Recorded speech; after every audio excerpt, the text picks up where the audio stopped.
sa ating mga madlang people. Isang magandang umaga, gabi, tanghali po sa ating lahat, sa ating mga OFW. Kamusta po?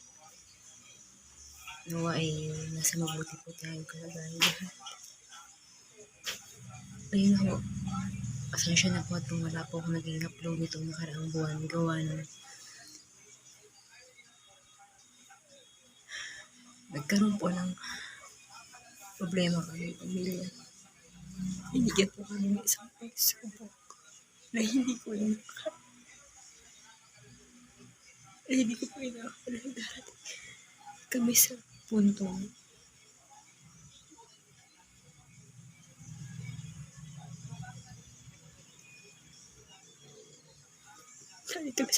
susukuan kami ng nanay namin.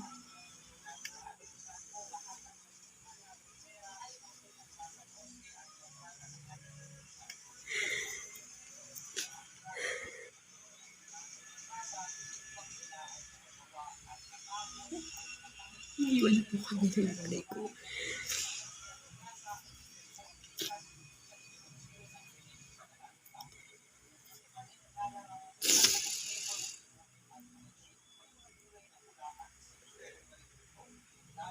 Hindi ko po in-expect.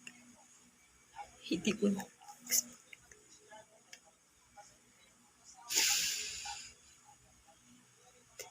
Bigla kaming iwan.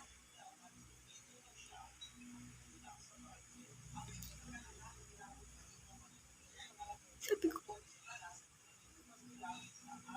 kung isang bangungot lang, isang masamang panaginip, so nagisingin na lang.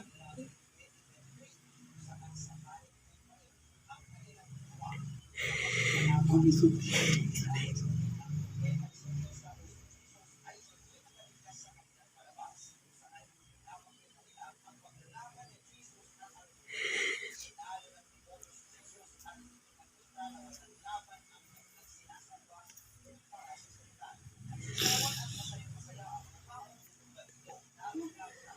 kasi po ang natin po namin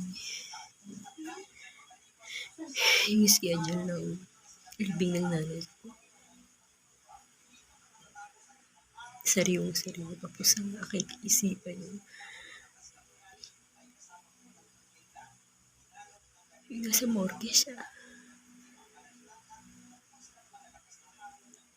Hindi ko na-expect na nasa ganung sitwasyon yung nanay ko.